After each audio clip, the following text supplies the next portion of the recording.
Assalamualaikum warahmatullahi wabarakatuh. Saudaraku yang saya hormati dan banggakan,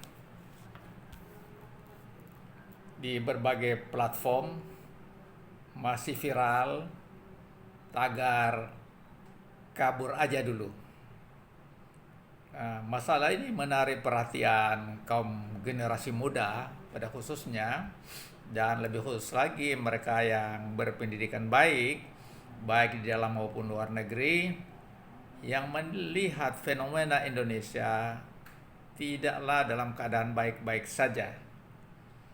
Masalah ini kemudian saya menulis yang dimuat di Satu Indonesia yang berjudul, jadi opini ini berjudul Hadirkan Harapan Agar Generasi Muda Tidak Lari ke Luar Negeri. Saudaraku yang saya hormati dan banggakan, saya ingin membaca sebagian dari yang saya tulis untuk kita renungkan kembali, untuk kita pikirkan kembali apa yang sebaiknya kita lakukan agar orang-orang yang terdidik, orang-orang yang memiliki kepakaran, orang-orang yang memiliki tingkat kecerdasan yang tinggi tidak lari ke luar negeri. Generasi muda yang berpendidikan menghadapi masa depan yang tidak pasti, karena menurut Badan Pusat Statistik atau BPS, sampai Agustus 2024 sebanyak 842.376 orang lulusan universitas S1, S2, S3 menganggur. Sementara total pengangguran di Indonesia per Agustus 2024 sebanyak 7.465.599 orang. Itu pengangguran terbuka. Yang tidak terbuka lebih banyak lagi.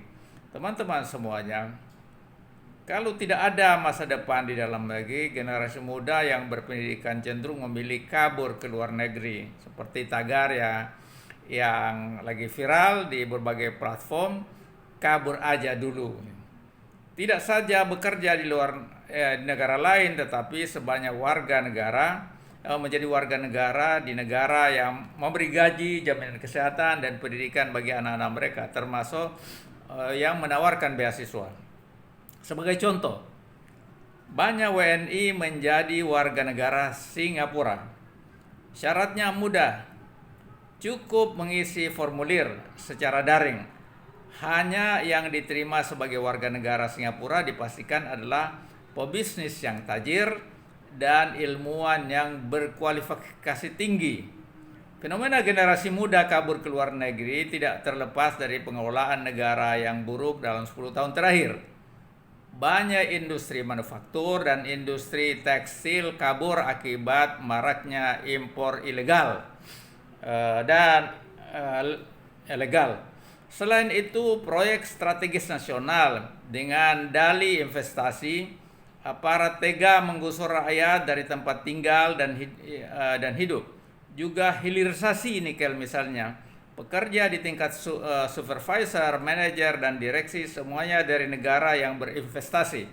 Sementara karyawan lapangan juga mayoritas dari negara yang berinvestasi. Semua dari mereka dan hasilnya juga diekspor oleh mereka. Jadi pengelolaan negara yang tidak baik termasuk menjadikan putranya menjadi orang kedua di Indonesia menimbulkan persepsi negatif bagi generasi muda bahwa masa depan mereka di Indonesia penuh dengan ketidakpastian. Dampaknya terjadi krisis kepercayaan dan hilang harapan untuk memperoleh masa depan yang baik. Pilihannya kabur aja dulu. Fenomena ini juga terjadi di negara lain. Oleh karena itu sangat penting memilih presiden dan kepala daerah yang memiliki kapasitas dan kompetensi yang tinggi. Dalam tradisi di Indonesia, untuk memilih calon mantu saja selalu dilihat bibit bebet bobot, apalagi memilih presiden dan wakil presiden. Nah, ini kita lalai di dalam memilih presiden karena alasan demi demokrasi. Akan tetapi dalam masyarakat yang masih banyak miskin dan kurang pendidikan, pemilihan umum sebagai sarana meraih kekuasaan banyak salah karena kekuasaan diperoleh melalui pencitraan, politik uang, dan politik sembako.